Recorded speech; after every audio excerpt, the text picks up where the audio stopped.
Cook with Comali season 4 முடிஞ்சதுலேருந்து season 5 எப்படா வரும்னு சொல்லி ஈகரா வெயிட் பண்ணிட்டு இருந்த எல்லாத்துக்கும் வரக்கூடிய 27ஆம் தேதி வந்து ஃபர்ஸ்ட் எபிசோட் வந்து லான்ச் வந்து பண்ண போறாங்க. ஸோ ஆல்ரெடி நம்ம கெஸ் பண்ணி இந்த மாதிரி இருக்கிற குக்ஸ் எல்லாம் தான் வந்து இந்த இதில் வந்து களமும் வந்து இறங்கி இருக்கிறாங்க.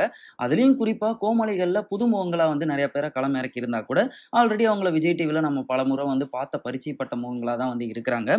இதில் புதிதாக ஒரு விஷயம் ஆட் ஆயிருக்கு. அது என்னன்னு வந்து பார்க்கும்போது ஜட்ஜிலையுமே நான் புதுசாக ஒருத்தரை வந்து இறக்கி இருக்கிறேன்னு சொல்லி மாதம்பட்டி ரங்கராஜ் அவர்களை வந்து இறக்கி இருக்கிறாங்க. ஸோ செட்டு புதுசு, குக்கும் புதுசு, கோமாளிலையும் பல பேர் புதுசு, நான் ஜட்ஜிலையும் புதுசாக கொடுத்துக்கிறேன்னு சொல்லி இந்த புத்தம் புதிய ஷோவாக தான் இந்த குக் வித் கோமாளி சீசன் 5 ஆனது வந்து இருக்க போகுது. ஸோ ஈகரா வெயிட் பண்ணிட்டு இருந்த நிறைய பேருக்கு வந்து ப்ரொமோக்கள் மேல ப்ரொமோக்கெல்லாம் வந்து அடிக்கி தள்ளிட்டு போயிட்டே இருக்காங்கன்னு தான் வந்து சொல்லணும்.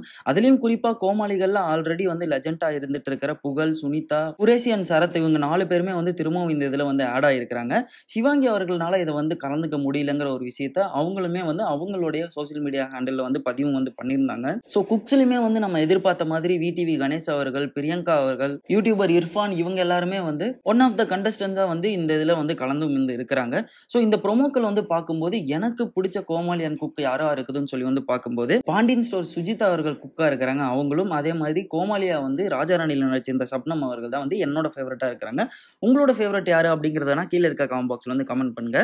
முக்கியமான விஷயமா செஃப் வெங்கடேஷ் பட் அவர்கள் இல்லாம இருக்கிறது வந்து இந்த ஷோவை எந்த அளவுக்கு வந்து பாதிக்க போகுது, இல்ல அதை வந்து எந்த அளவுக்கு பாதிக்காத அளவுக்கு டேக்கிள் பண்ணி கொண்டு போறாங்கிறதையும் கூடிய சீக்கிரமா எபிசோட் வரும்போது பார்த்து தெரிஞ்சுக்கலாம்.